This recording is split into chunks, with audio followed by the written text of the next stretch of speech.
Halo semuanya, kembali lagi bersama Sarjana Gagal. Kali ini Sarjana Gagal akan membahas tentang sejarah berdirinya Menara Eiffel di Prancis. Tapi sebelum kita membahas Menara Eiffel, jangan lupa bantu channel ini supaya berkembang dengan cara like, komen dan subscribe.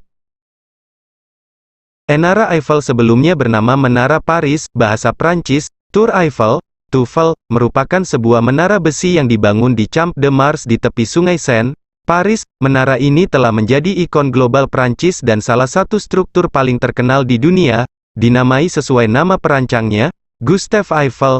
Menara Eiffel adalah bangunan tertinggi di Paris dan salah satu struktur terkenal di dunia. Lebih dari 200 juta orang telah mengunjungi menara ini sejak pembangunannya tahun 1889, termasuk 6.719.200 orang tahun 2006, menjadikannya monumen berbayar yang paling banyak dikunjungi di dunia, termasuk antena setinggi 24 meter, 79 kaki. Struktur ini memiliki tinggi 325 meter, 1063 kaki, sejak 2000, yang sama dengan bangunan konvensional bertingkat 81. Ketika menara selesai dibangun tahun 1889, struktur ini menjadi yang tertinggi di dunia, gelar yang dipertahankan hingga 1930 ketika Chrysler Building di New York City, 319 meter, 1047 kaki, selesai. Menara ini sekarang yang tertinggi kelima di Prancis dan paling tinggi di Paris, dengan struktur tertinggi kedua Tour Montparnasse, 210 meter, 689 kaki, meskipun akan dikalahkan oleh Tour Aqsa, 225,11 meter, 738,36 kaki. Menara Eiffel dari wilayah sekitarnya. Struktur besi Menara Eiffel berbobot 7.300 ton sementara keseluruhan struktur termasuk komponen non-besi berbobot 10.000 ton. Tergantung temperatur, puncak menara dapat menjauhi matahari 18 cm 7 inci karena pemuaian besi pada bagian yang menghadap matahari. Menara ini juga berayun 6-7 cm 2-3 inci dalam suasana berangin. Sebagai demonstrasi terhadap ekonomisnya bangunan, bila 7.300 ton struktur besi dicairkan, maka akan memenuhi 125 meter persegi dengan kedalaman 6 cm pukul 2,36 inci, yang berarti kepadatan besi 7,8 ton per meter kubik. Menara ini memiliki massa yang kurang dari massa udara di dalam silinder dengan dimensi yang sama, setinggi 324 meter dan 88.3 jari-jarinya. Berat menara 10.100 ton bila dibandingkan dengan 10.265 ton udara.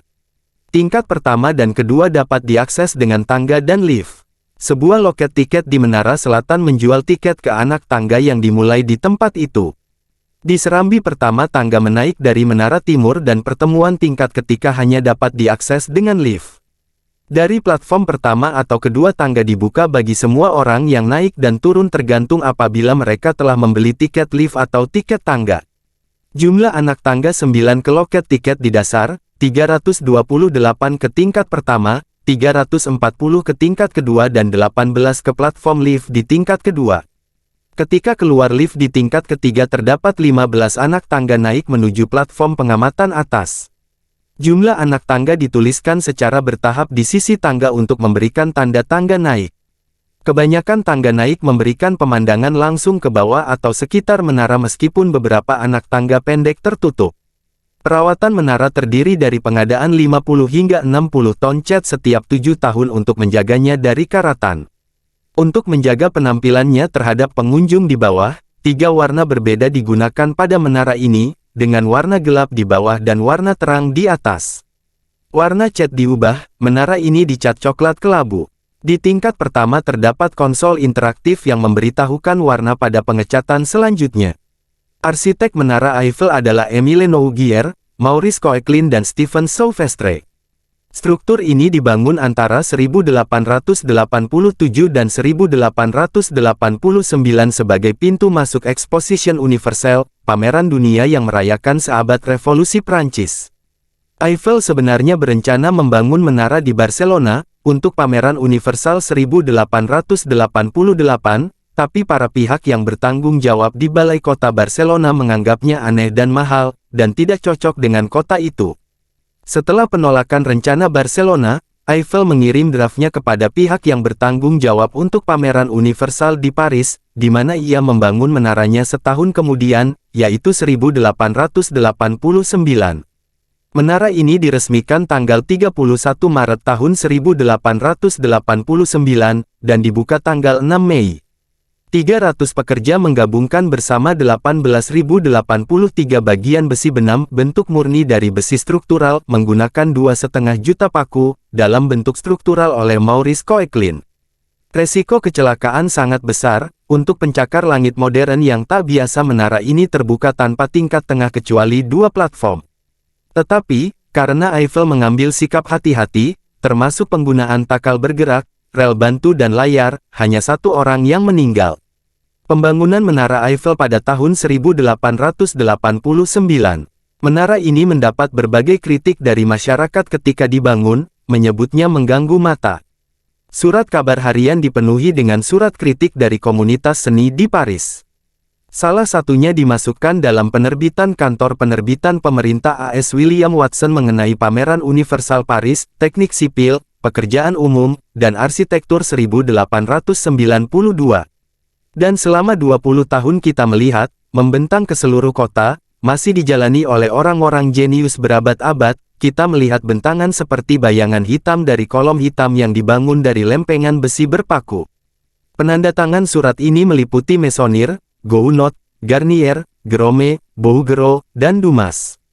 Pengarang novel Guy de Maupassant, yang membenci menara itu, makan siang di restoran menara setiap hari. Ketika ditanyai mengapa, ia menjawab bahwa itu adalah satu-satunya tempat di Paris di mana kita tidak bisa melihat menara. Hari ini, masih saja dianggap sebagai bagian seni bangunan mencolok. Salah satu klise film Hollywood menampilkan pemandangan dari jendela Paris yang selalu metampakkan menara. Kenyataannya, sejak pembatasan tinggi bangunan di Paris menjadi 7 tingkat, hanya beberapa bangunan tinggi yang memiliki pemandangan jelas terhadap menara. Eiffel memiliki izin berdiri menara selama 20 tahun, yang berarti harus dibongkar tahun 1909, ketika kepemilikannya diserahkan kepada kota Paris. Kota telah berencana meruntuhkannya, bagian dari peraturan kontes asli untuk merancang menara yang mudah diruntuhkan, tapi setelah menara ini terbukti mendatangkan untung dari segi komunikasi, menara ini dibiarkan berdiri setelah izin tersebut kedaluarsa. Militer menggunakannya untuk mengatur taksi Paris di garis depan selama pertempuran Marne pertama, dan menjadi monumen kemenangan pertempuran itu.